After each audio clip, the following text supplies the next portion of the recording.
Assalamualaikum warahmatullahi wabarakatuh. Selamat sore yang terhormat Ibu Anggiska Putri SEMM selaku dosen pengampu mata kuliah lembaga bank dan non bank. Kami hari ini akan menjelaskan tentang lembaga pembiayaan dan P2P lending atau fintech yang beranggotakan Muhammad Septian, Randra FD Yandi, Rizky Atomufida, dan saya sendiri Samin Ode.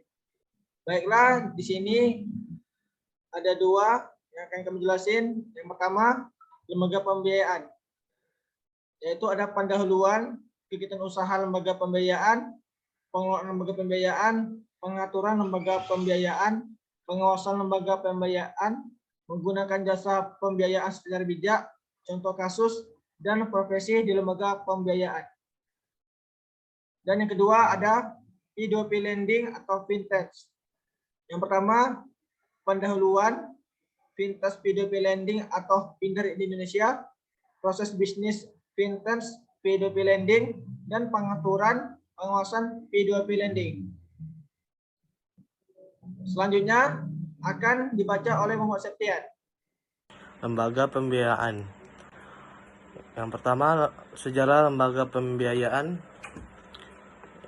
internasional. Pada awal, istilah pembiayaan ini dikenal dengan sebuah leasing atau lease yang berarti sewa-menyewa. Menurut Clark, pada tahun 1978, sejarah perkembangan leasing modern baru dimulai pada abad ke-19 saat The Bell Telephone Company di Amerika Serikat memberikan layanan telepon. Selanjutnya oleh Taylor pada tahun 2003 mengatakan bahwa pada pertengahan tahun 1920-an, leasing banyak digunakan oleh pabrikan agar produk alat berat yang mereka produksi laku terjual. Tahun 1952, leasing semakin berkembang hingga di negara lain seperti Inggris, Jerman, Jepang. Kemudian modal Ventura ditemukan oleh Georges Doriot dan di tahun 1946 dia mendirikan America Research and Development Corporation atau AR&D. Tumbuhnya modal Ventura setelah diterbitkannya Undang-Undang Investasi Usaha Kecil dan diresmikannya tahun 1958. Selanjutnya, Indonesia, perusahaan pembiayaan yang sebelumnya dikenal dengan industri leasing merupakan bagian dari lembaga pembiayaan. Lembaga pembiayaan mencakup perusahaan pembiayaan, perusahaan modal Ventura, dan perusahaan pembiayaan infrastruktur.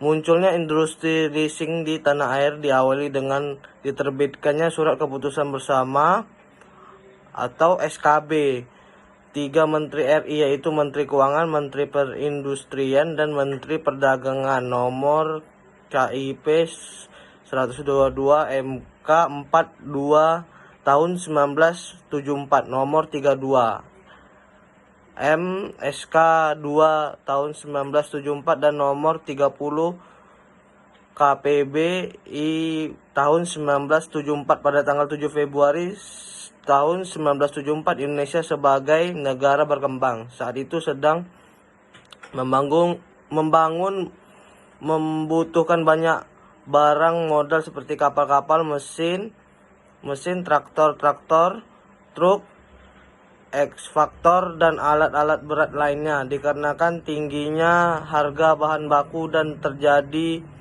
juga inflasi, maka lahirnya kebutuhan terhadap biaya modal yang pada saat itu secara luas dikenal dengan perusahaan leasing. Yang kedua, maksud dan tujuan. Maksudnya itu pada prinsip memiliki maksud yang sama, yaitu melakukan kegiatan pembiayaan untuk perdagangan barang atau jasa yang dibutuhkan oleh masyarakat termasuk dunia usaha.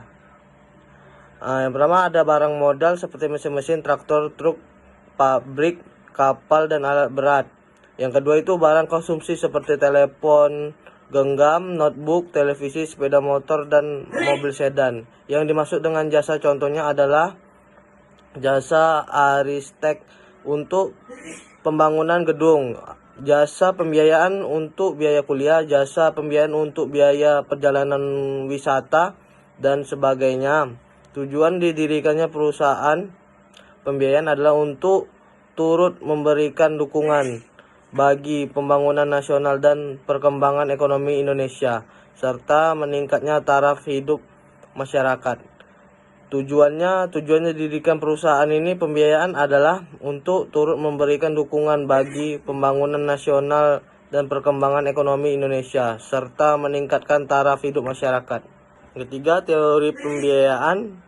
Teori dasar perusahaan pembiayaan dan perbankan adalah teori intramediasi atau Allen dan Santomero pada tahun 1998. Di sini ada tabelnya, ada teori dasar, teori intermediasi, teori keseimbangan umum, teori kesetimbangan ekonomi RT. Kegiatan usaha lembaga pembiayaan. Yang pertama itu definisinya, perusahaan pembiayaan adalah badan usaha yang melakukan kegiatan pembiayaan barang atau jasa untuk aktivitas usaha, investasi ataupun pemakaian konsumsi dalam jangka waktu yang diperjanjikan.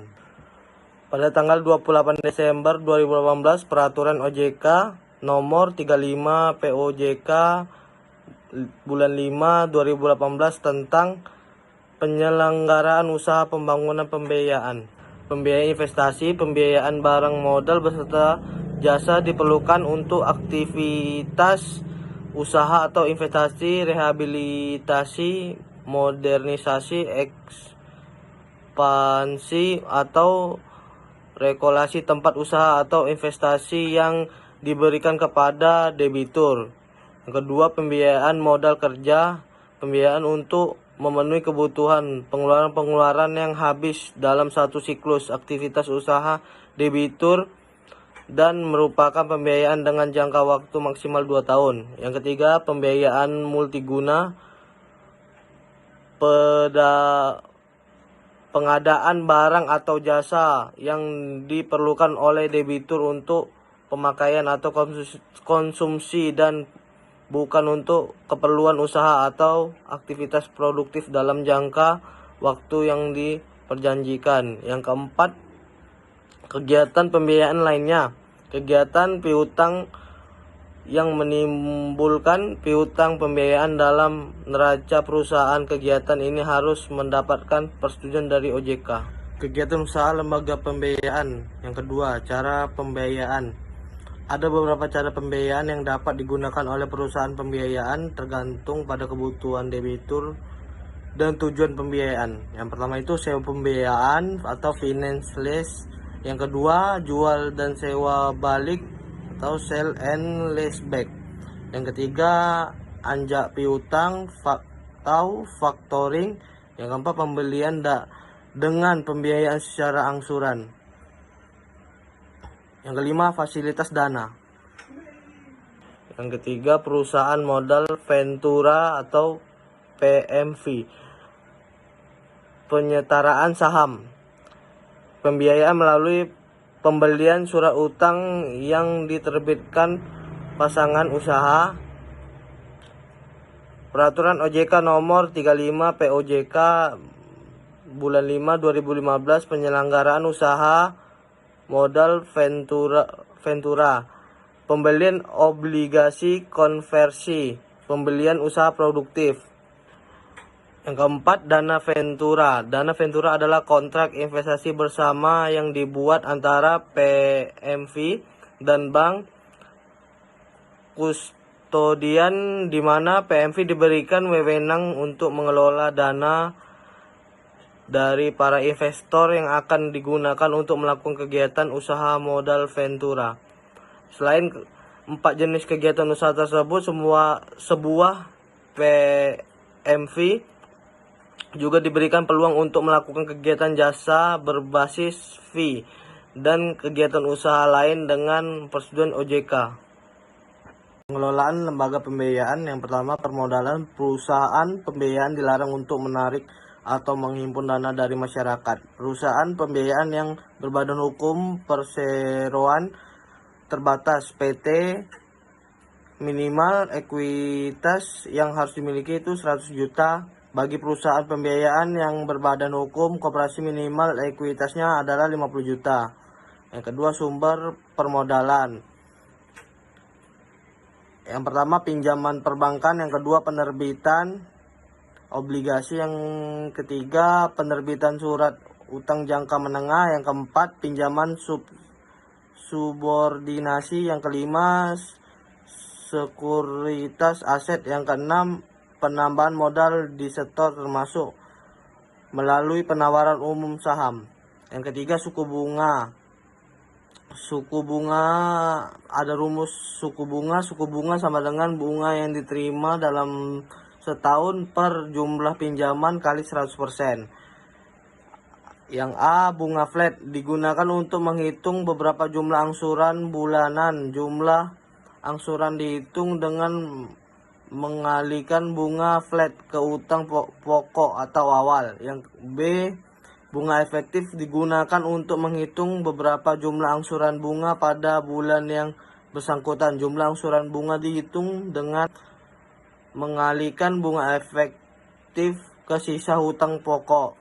Dalam industri pembiayaan juga dikenal istilah angsuran dibayar di muka atau in advance, dan angsuran dibayar di belakang, in arrear. Pengelolaan lembaga pembiayaan. 4. Analisis pembiayaan. Dari definisi penyaluran pembiayaan di atas, sangat jelas artinya bahwa suatu proses penyaluran pembiayaan yang dilakukan oleh perusahaan pembiayaan baru dapat dikatakan berhasil apabila pinjaman pokok yang diberikan oleh perusahaan pembiayaan kepada debiturnya dapat dikembalikan secara utuh dan tepat waktu, termasuk bunga maupun biaya lainnya sesuai dengan perjanjian pembiayaan yang telah disepakati. Tujuan dilakukannya analisis pembiayaan yakni untuk 1. Menilai kelayakan permohonan pembiayaan oleh debitur kepada perusahaan pembiayaan. Yang kedua, untuk mendapatkan keyakinan apakah debitur memiliki kemauan dan kemampuan memenuhi kewajibannya kepada perusahaan pembiayaan secara baik. Yang ketiga, untuk memastikan pembiayaan yang dilakukan dapat menghasilkan suatu laba yang optimal kepada perusahaan pembiayaan dengan mempertimbangkan resiko-resiko yang melekat maupun tindakan-tindakan mitigasi risiko pada proses pembiayaan tersebut. Kemudian ada tools yang umum digunakan oleh perusahaan pembiayaan dalam melakukan analisis pembiayaan. Nah, itu terdapat 5C. Yang pertama, karakter. Karakter terdiri dari latar belakang, gaya hidup, dan reputasi. Kemudian ada capacity yang terdapat kapasitas pembayaran angsuran dan sumber keuangan. Kemudian ada kapital yang terdapat uang muka, besar dan kualitas aset yang dimiliki. Kemudian ada condition, yakni status dan prospek pekerjaan, jabatan, kondisi ekonomi usaha, dan siklus usaha. Kemudian ada kolateral yang terdapat jenis dan kualitas agunan serta nilai agunan. Kemudian perusahaan pembiayaan di Indonesia umumnya menerapkan pula sistem credit scoring dalam proses persetujuan pembiayaannya. Nah, ini ada tabelnya yakni konstanta, parameter debitur, parameter kredit, parameter agunan. Jadi kredit scoring system kemudian menjadi credit score. Nah, yang kelima itu ada pengelolaan piutang. 5 kategori kualitas piutang pada FOJK nomor 29/FOJK.05/2014 tanggal 19 November 2014. Adapun tabelnya seperti kategori lancar. Nah, keterangannya apabila tidak terdapat keterlambatan atau terdapat keterlambatan pembayaran pokok dan bunga sampai dengan 18 hari kalender. Kemudian dalam perhatian khusus, apabila terdapat keterlambatan atau terdapat keterlambatan pembayaran pokok yang telah melampaui 18 hari sampai dengan 90 hari kalender. Kemudian ada kurang lancar, apabila terdapat keterlambatan atau terdapat keterlambatan pembayaran pokok bunga yang melampaui 90 hari sampai dengan 120 hari kalender. Kemudian diragukan apabila terdapat keterlambatan atau terdapat keterlambatan pembayaran pokok dan bunga yang telah melampaui 120 hari sampai dengan 180 hari kalender. Nah, yang kemudian itu ada macet apabila terdapat keterlambatan atau terdapat keterhambatan pembayaran pokok dan bunga yang telah melampaui 180 hari kalender. 6. Manajemen risiko. Kerangka manajemen risiko terbagi menjadi 5. Yang pertama, pengawasan aktif diresi dan dewan komisaris. Kemudian kebijakan prosedur dan penetapan limit risiko. Kemudian itu ada identifikasi, pengukuran, pemantauan, pengendalian risiko. Yang kemudian itu ada sistem informasi manajemen risiko, kemudian sistem penilaian internal. Jenis-jenis risiko melekat yang perlu dikelola dan dikendalikan oleh suatu perusahaan pembiayaan. Nah, yang jenis-jenisnya itu terdapat risiko strategi, risiko operasional, risiko aset dan liabilitas, kemudian risiko kepengurusan, risiko tata kelola, risiko dukungan dana, dan risiko pembiayaan. Kemudian pengaturan lembaga pembiayaan. Yang pertama, lembaga pembiayaan. Lembaga pembiayaan adalah badan usaha yang melakukan kegiatan pembiayaan dalam bentuk penyediaan dana atau barang modal dengan tidak menarik dana secara langsung dari masyarakat. Nah, lembaga pembiayaan di Indonesia yang pertama itu sewa guna usaha atau leasing, 2 anjak piutang, 3 pembiayaan konsumen, 4 penerbitan kartu kredit, 5 pembiayaan infrastruktur, dan kemudian itu ada peran lembaga pembiayaan. Nah, yang pertama, perannya itu mensejahterakan masyarakat dengan memberikan fasilitas pemberian dana kepada pelaku usaha dengan imbal hasil yang sebisa mungkin tetap menguntungkan pelaku usaha. Nah, yang kedua itu membantu proyek-proyek infrastruktur yang sedang atau akan dikerjakan. Kemudian 2, tata kelola perusahaan. Nah, penerapan tata kelola perusahaan yang baik merupakan pedoman bagi seluruh insan perusahaan dalam membuat keputusan dan menjalankan tindakan dengan dilandasi modal yang tinggi, kepatuhan kepada peraturan perundang-undangan yang berlaku, serta kesadaran akan adanya tanggung jawab sosial perusahaan terhadap pemangku kepentingan secara konsisten. Ada tabel prinsip tata kelola perusahaan yang baik. Yang pertama, keterbukaan atau transparansi, kemudian akuntabilitas, accountability, pertanggungjawaban, responsibility, kemandirian, independen, dan kesejahteraan dan kewajaran.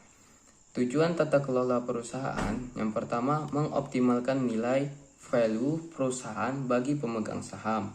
Kemudian mendorong pengelolaan perusahaan lebih profesional, transparan, dan efisien, serta memberdayakan fungsi dan meningkatkan kemandirian organ perusahaan. Kemudian meningkatkan citra perusahaan bagi tercapainya daya saing secara nasional maupun internasional. Kemudian ada RUPS. RUPS adalah Rapat Umum Pemegang Saham. RUPS perusahaan wajib diselenggarakan sesuai ketentuan peraturan perundang-undangan dan anggaran dasar perusahaan yang transparan dan dapat dipertanggungjawabkan. Dalam mengambil keputusan, RUPS harus menjaga kepentingan semua pihak, khususnya kepentingan debitur, kreditur, dan kepentingan pemegang saham minoritas. Nah, 3. Perusahaan modal ventura. Perusahaan modal ventura adalah badan usaha yang melakukan usaha pembiayaan penyertaan modal ke dalam suatu perusahaan yang menerima bantuan pembiayaan untuk jangka waktu tertentu dalam bentuk penyertaan saham, penyertaan melalui pembelian obligasi konversi, atau pembiayaan berdasarkan pembagian atas hasil usaha. Kemudian 4. Perusahaan pembiayaan infrastruktur. Perusahaan pembiayaan infrastruktur adalah suatu badan usaha yang melakukan kegiatan usaha khusus untuk pembiayaan berupa penyediaan dana untuk proyek infrastruktur. Kemudian ada kegiatan usaha PPI. kegiatan usaha PPI terdapat 3, yakni 1. Pemberian pinjaman langsung atau direct lending untuk pembiayaan infrastruktur. Kemudian ada refinancing atas infrastruktur yang telah dibiayai pihak lain. Kemudian ada pemberian pinjaman subordinasi yang berkaitan dengan pembiayaan infrastruktur. Kemudian itu ada tabel kegiatan usaha PMP. Nah, kegiatan usaha PMP itu terdapat 4, yakni penyertaan saham, equity participation. Kemudian ada penyertaan melalui pembelian obligasi, konversi. Kemudian itu ada pembiayaan melalui pembelian surat utang. Dan terakhir itu pembiayaan usaha produktif. Selanjutnya, pengawasan lembaga pembiayaan. OJK melakukan pembinaan terhadap industri lembaga pembiayaan agar tetap berkembang untuk mendukung pertumbuhan perekonomian nasional. Dalam rangka menjalankan fungsi pengawasan terhadap lembaga pembiayaan, OJK menggunakan 2 metode, yaitu pengawasan langsung. Dilakukan dengan cara melakukan pemeriksaan lapangan secara langsung terhadap lembaga pembiayaan. Kemudian itu ada pengawasan tidak langsung, dilaksanakan dengan cara monitoring dan penelaahan atas laporan, keuangan dan kegiatan yang dilaporkan secara periodik dan lembaga pembiayaan. Selanjutnya itu penggunaan jasa pembiayaan secara bijak. Penggunaan jasa pembiayaan perorangan atau bukan perusahaan perlu diperhatikan. Yang pertama, memiliki uang muka yang cukup besar, misalnya 30%, agar angsuran bulanan yang harus dibayar terasa lebih ringan. Kemudian memilih jangka waktu dan angsuran yang sesuai dengan kemampuan keuangan saat ini. Maksimal besarnya angsuran sebaiknya tidak lebih dari 30% dari penghasilan setelah dikurangi biaya bulanan. Kemudian membeli barang dan atau jasa yang memang sungguh-sungguh diperlukan. Selanjutnya, menyiapkan data-data yang diminta oleh perusahaan pembiayaan sebelum petugas survei datang ke rumah atau tempat kerja. Umumnya data yang diminta adalah fotokopi KTP, KK, surat keterangan kerja, dan rekening listrik. Yang kelima, menerima kedatangan petugas survei dan mendengarkan dengan seksama. Mendengarkan penjelasannya mengenai manfaat dan risiko produk pembiayaan yang akan diambil. Yang keenam, agar terhindar dari keterlambatan pembayaran angsuran, debitur perlu membiasakan diri untuk menyisihkan uang angsuran dari penghasilan bulanan. Baiklah, di sini saya akan menjelaskan contoh kasus pembiayaan. Ada 2 contoh gambar pengusaha mikro maju berkat pembiayaan dan 2 contoh gambar petani transmigrasi sukses berkat pembiayaan.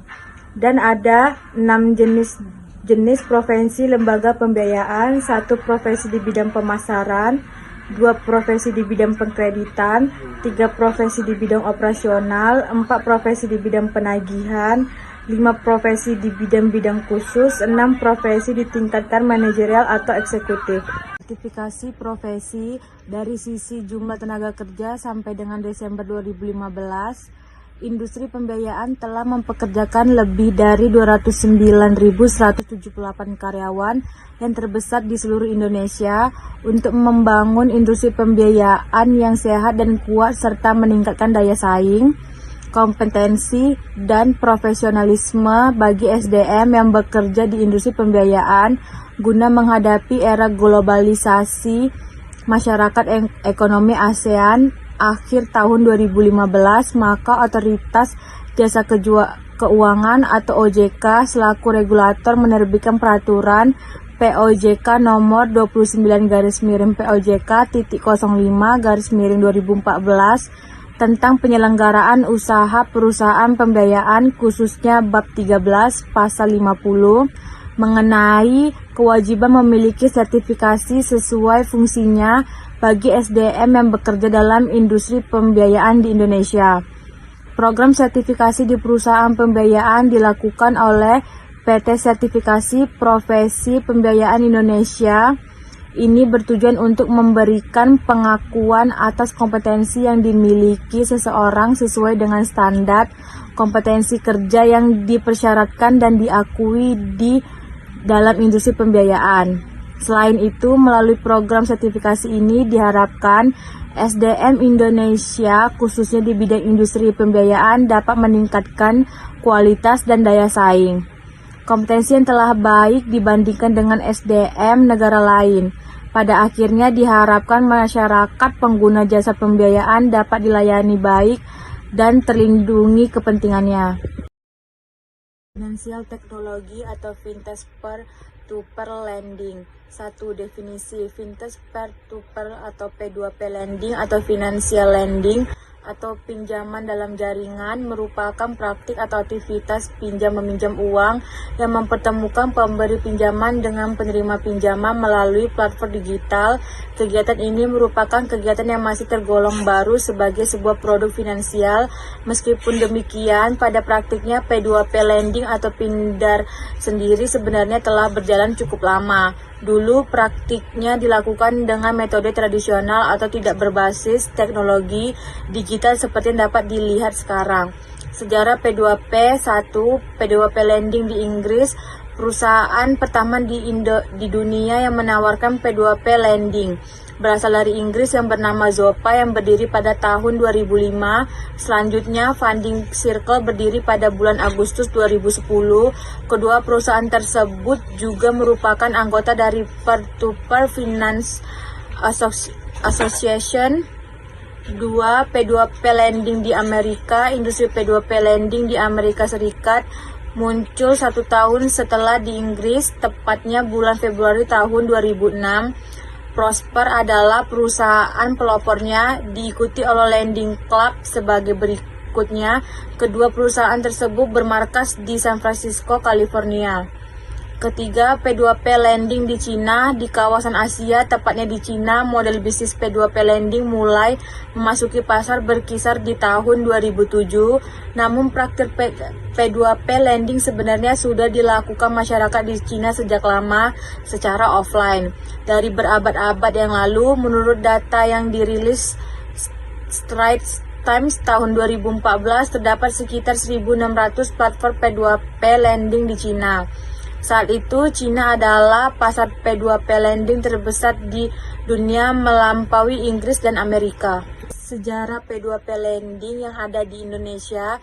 Perusahaan-perusahaan yang bergerak dalam bidang pindad di Indonesia mulai muncul tahun 2015. Kemunculannya didorong oleh perkembangan teknologi informasi, bermunculnya pindad di beberapa negara, dan rendahnya akses pendanaan ke lembaga jasa keuangan yang telah ada.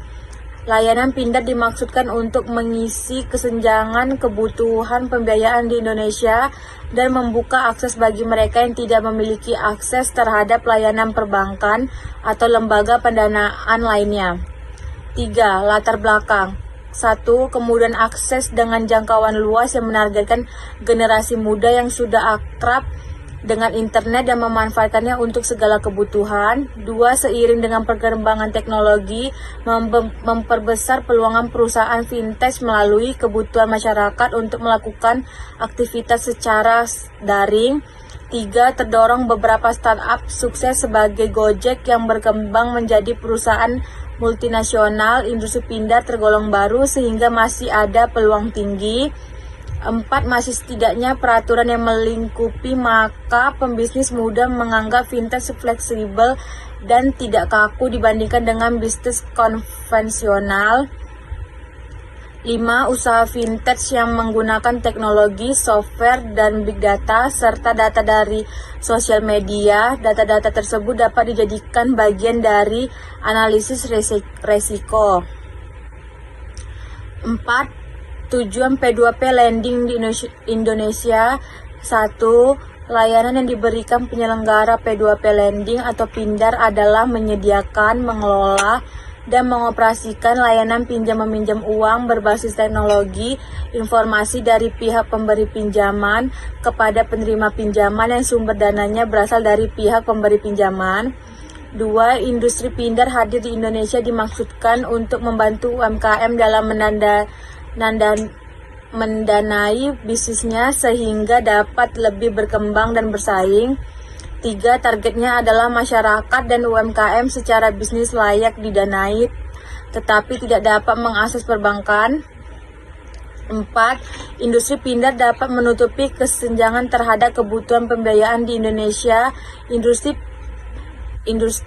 yang masih belum tersebar secara merata dan masih berpusat di Pulau Jawa. Hal ini disebabkan oleh adanya keterbatasan jarak dan penyebaran fasilitas. Namun segala kegiatan pindar menggunakan teknologi informasi, maka keterbatasan jarak dan fasilitas tidak menjadi masalah, sehingga masyarakat dapat menjadikan pindar sebagai alternatif pendanaan baru, khususnya bagi mereka yang tidak memiliki akses terhadap perbankan.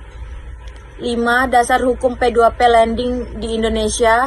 1. OJK telah menetapkan POJK 77/2016 tentang layanan pinjam-meminjam uang berbasis teknologi tanggal 28 Desember 2016 atau POJK Fintech P2P Lending atau Pindar sebagai dasar dan aturan industri pindar di Indonesia. 2. Peraturan Presiden Nomor 74 Tahun 2017 tanggal 21 Juli 2017 tentang peta jalan sistem perdagangan nasional berbasis teknologi informasi atau roadmap e-commerce tahun 2017 sampai 2019. Peran P2P lending dalam inklusi keuangan berdasarkan data Institute for Development of Economics and Finance tahun 2018 menunjukkan bahwa industri pindar telah memberikan kontribusi dalam bentuk sebagai berikut. 1. Penyerapan tenaga kerja sebesar 215.433 orang. 2. Meningkatkan gross domestic product sebesar Rp 25,97 triliun. 3. Menstimulasikan pertumbuhan perbankan sebesar 0,8%, perusahaan pembiayaan sebesar 0,6%, dan information dan communication teknologi sebesar 0,2%. Dan 4. Meningkatkan pendapatan atau upah dan gaji sebesar 4,56 triliun. 7. Perkembangan P2P lending di Indonesia. 1. Ada jumlah akumulasi penyaluran pinjaman berdasarkan provinsi masing-masing. Dan 2. Jumlah akumulasi transaksi peminjam berdasarkan provinsi masing-masing. Selanjutnya, ke-12, edukasi dan perlindungan konsumen.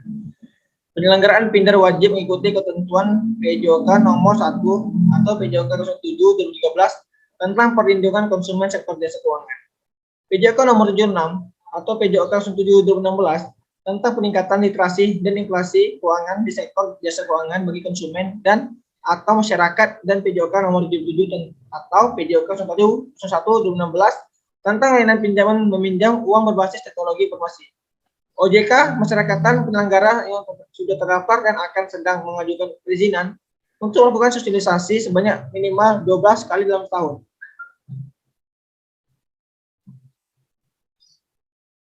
Pengaturan Fintech P2P lending atau Pindar Indonesia, yaitu pertama ada State Institution, OJK, BI, PPATK, KPK, 34 lain, Mysterious, MOF, ECB, MOHA, MOLHR, dan Upstairs. E-commerce, yang pertama ada Aggregator, Global Domestic Lender, Individual and MSME, Institution, Bank, Finance Company, Microfin Company, Kooperatif, Bank. Pintus Lending PJK 2017 ada Egoistic, Domestic, Browser, Individual, dan MSME, Institution, Mikro, FN Company, Kooperatif, Pound. Sini ada 12 yang akan saya jelaskan. Yang pertama ada EKYC Digital Signature. Yang kedua e-credit information dan scoring. Yang ketiga e-grante atau e-insurance. Yang keempat e-escrow, akun, e-allocation. 6 Rectex, Yang ketujuh, Epon. Yang kedelapan, Financial Management. 10, Aerobo Advisor. 9, Aerobo Advisor. 10, Blocking Bicor. 11, Payment. Dan ke-12, Heading.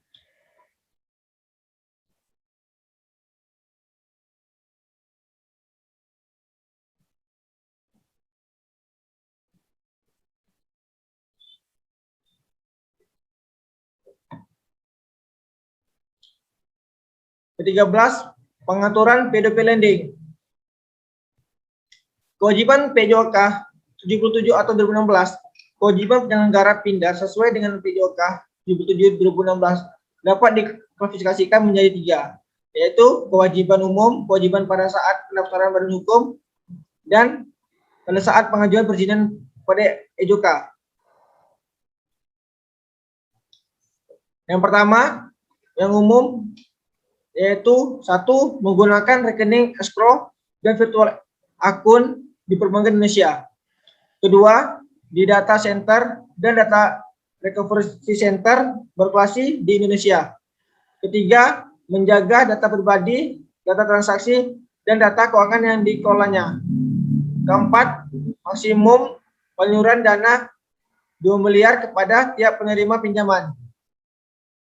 Kelima, menyampaikan laporan berkala kepada OJK setelah mendapatkan tata terdaftar. Keenam, memiliki paling sedikit 1 orang direksi dan 1 orang komisaris yang berpengalaman paling sedikit 1 tahun di industri jasa keuangan. Ketujuh, memiliki sumber daya manusia yang memiliki keahlian dan atau latar belakang di bidang IT. Pendaftaran yang pertama, 1, memiliki modal di store paling sedikit 1 miliar. Kedua, platform penyelenggara terdaftar di Kementerian Komunikasi dan Informatika. Yang ketiga, memiliki rencana umum terhadap penyelesaian hak dan kewajiban apabila status terdaftar dicabut. Keempat, melengkapi dokumen pendukung. Dan perizinan, 1, memiliki modal di sektor paling sedikit 2,5 miliar. Yang kedua, telah terdaftar sampai dengan 1 tahun di OJK. 3, platform penyelenggara telah tersertifikasi dan Kementerian Komunikasi dan Informasi. Keempat, memiliki rencana detail terhadap penyelesaian hak dan kewajiban apabila perizinan tersebut. Kelima, memiliki rencana bisnis tahunan. Keenam, memiliki kelengkapan dokumen pendukung, pemegang saham, dan prosedur anti pencucian uang dan pencegahan pendanaan terorisme atau APU dan PPT. Dan yang ketujuh, melakukan pelunasan biaya perizinan. Larangan PJOK 77 2016. Yang pertama, melakukan kegiatan usaha selain layanan pinjaman meminjam uang berbasis teknologi informasi. Kedua, memberikan fasilitas kegiatan pinjaman meminjam dalam mata uang asing. Ketiga, bertindak sebagai kreditur atau lender pemberi dana maupun debitur atau borrower atau pinjaman. Keempat, memberikan jaminan dalam bentuk apapun. Kelima, mengalihkan atau memperjualbelikan pinjaman.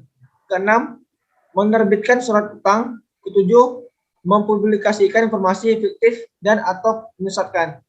9, melakukan penawaran melalui sarana pribadi tanpa izin dari lender maupun borrower. Dan 9, menggunakan biaya pengaduan.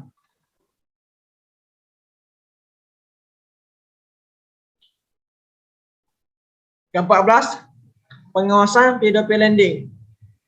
Direktur Pengaturan Perizinan dan Pengawasan Fintech atau biasa disebut DP3F. Di sini ada 2. Yang pertama, pengawasan onset dan pengawasan offset. Ya, pengawasan onset definisikan sebagai pengawasan oleh OJK terhadap penyelenggara yang dilakukan di kantor tempat penyelenggara beroperasi. Sedangkan pengawasan offset dilakukan dengan cara melakukan pemantauan terhadap seluruh laporan telah disampaikan penyelenggara pada OJK.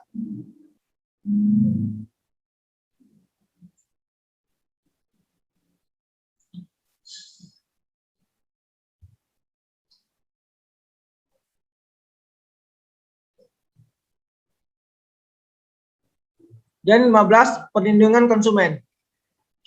OJK memiliki PJOK lainnya yang khusus mengatur terkait perlindungan konsumen, yaitu PJOK nomor 1 atau PJOK 07 2013 tentang perlindungan konsumen sektor jasa keuangan. Nomor 77 PJOK 01 atau 2016 juga mengatur terkait perlindungan konsumen sebagai berikut. Pasal 1, 24 PJOK 77 2016 yang A, butir atau tentang penyelenggara wajib menggunakan escrow account dan virtual account dalam rangka layanan pinjaman meminjam uang berbasis teknologi informasi atau LPMU BTI. Yang B, butir kedua tentang penyelenggara wajib menyediakan virtual account bagi setiap pemberi pinjaman. Dan yang ketiga, dan yang C, butir atau 3 tentang dalam rangka pelunasan pinjaman, penerima pinjaman melakukan pembayaran melalui escrow akun penyelenggara untuk diteruskan ke virtual akun pemberi pinjaman. Ketentuan ini berfungsi sebagai pencegahan terhadap kemungkinan terjadi shadow banking atau irresponsible finance. Dan yang kedua, pasal 29 PJOK 77 2016 mengatur bahwa penyelenggara wajib menerapkan prinsip dasar dari perlindungan penggunaan, yaitu transparansi, perlakuan yang adil, keandalan, kerahasiaan dan keamanan data, dan penyelesaian sengketa pengguna secara sederhana, cepat, dan biaya terjangkau. Dan ketiga, informasi. Pasal 30 1 PJOK 77 2016, penyelenggara wajib menyediakan dan mengatur menyampaikan informasi terkini yang akurat, jujur, jelas, dan tidak menyesatkan. Pasal 31 PJOK 77 2016, penyelenggara wajib menyediakan informasi kepada pengguna tentang penerimaan, penundaan, atau penolakan permohonan LPMU BTI. Pasal 32 PJOK tentang 2016, penyelenggara wajib menggunakan istilah, frasa, dan atau kalimat yang sederhana dalam bahasa Indonesia yang mudah dibaca dan dimengerti oleh pengguna dalam setiap dokumen elektronik. Pasal 34. Dan yang keempat, pasal 34 PJOK 77 2016 mengatur penyelenggara wajib memperhatikan kesesuaian antara kebutuhan dan kemampuan pengguna dengan layanan yang ditawarkan. Kelima, pasal 35 PJOK. Yang kelima, pasal 35 PJOK 77 2016 mengatur penyelenggara wajib mencantum dan atau menyebut dalam setiap penawaran atau promosi layanan yang terdiri atas nama dan atau logo penyelenggara dan pernyataan bahwa penyelenggara terdaftar dari diawasi oleh OJK.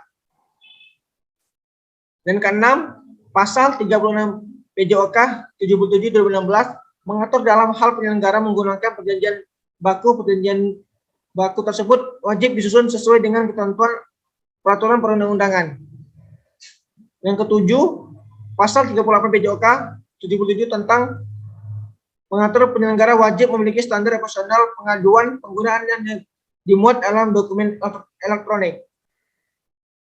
Dan yang kedelapan, pasal 40 PJOK 77 2016 mengatur penyelenggara wajib melaporkan secara elektronik setiap bulan dan hal terhadap pengaduan pengguna disertai tindak lanjut penyelenggara pengaduan dimaksud pada OJK.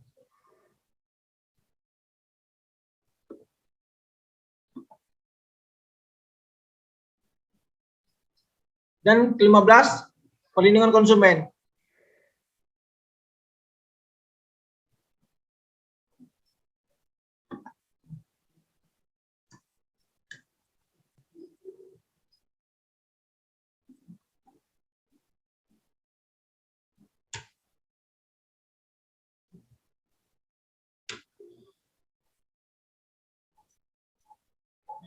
Dan 15, perlindungan konsumen. B, pasal 33 PJOK 77 atau 2016 tentang literasi dan inklusi keuangan.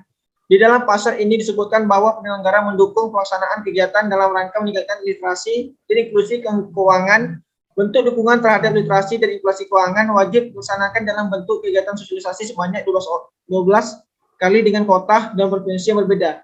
6 diantaranya dilaksanakan di Pulau Jawa, sementara 6 lainnya wajib dilakukan di luar Pulau Jawa. Yang C, kerahasiaan data dan data pribadi. 1.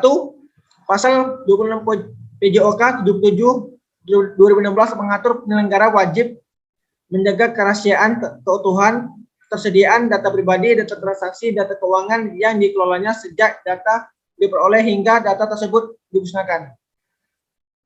Yang B, memastikan tersedianya proses autentikasi, verifikasi, dan validasi yang mendukung kenisangkalan dalam mengakses, memproses, dan mengeksekusi data pribadi, data transaksi, dan data keuangan yang dikelolanya. Yang C, menjamin bahwa perolehan, penggunaan, pemanfaatan, dan pengungkapan data pribadi, data transaksi, dan data keuangan yang diperoleh penyelenggara berdasarkan persetujuan pemilik data pribadi, data transaksi, dan data keuangan kecuali ditentukan lain oleh ketentuan peraturan perundang-undangan. Yang D, menyediakan media komunikasi lain selain sistem elektronik LPMU BTI untuk memastikan kelangsungan layanan nasabah yang dapat berupa surat elektronik, call center, atau media komunikasi lainnya. Dan yang E, memberitahukan secara tertulis kepada pemilik data pribadi dan data transaksi dan data keuangan tersebut jika terjadi kegagalan dalam perlindungan kerahasiaan pribadi dan data transaksi yang dikelolanya. 2. Pasal 39 PJOK 77 2016 mengatur penyelenggara dilarang dengan cara apapun memberikan data dan atau informasi mengenai penggunaan kepada pihak ketiga. Yang D, menunjukkan Asosiasi Fintech Pendanaan Bersama Indonesia atau AFPI selain PJOK nomor 1 2013 dan PJOK 77 2016 berdasarkan surat OJK nomor S05D05 tanggal 17 Januari 2019 secara resmi OJK telah menunjuk Asosiasi Fintech Pendanaan Bersama Indonesia atau singkat AFPI untuk menjadi asosiasi bagi penyelenggara industri fintech di Indonesia. AFPI telah menetapkan Code of Conduct atau COC yang wajib diikuti oleh penyelenggara fintech. Melalui COC tersebut, AFPI memiliki kewenangan untuk mengatur para penyelenggara fintech, diantaranya dalam hal mengatur besarnya bunga, biaya pinjaman, tata cara penagihan kepada penyedia pinjaman, dan larangan predatory lending. Baiklah, itulah yang bisa kami sampaikan. Mohon maaf lebihnya kalau ada salah kata. Misalnya teman-teman ada yang menanya, silakan dipertanyakan kepada kami. Saya tutup dengan Assalamualaikum warahmatullahi wabarakatuh.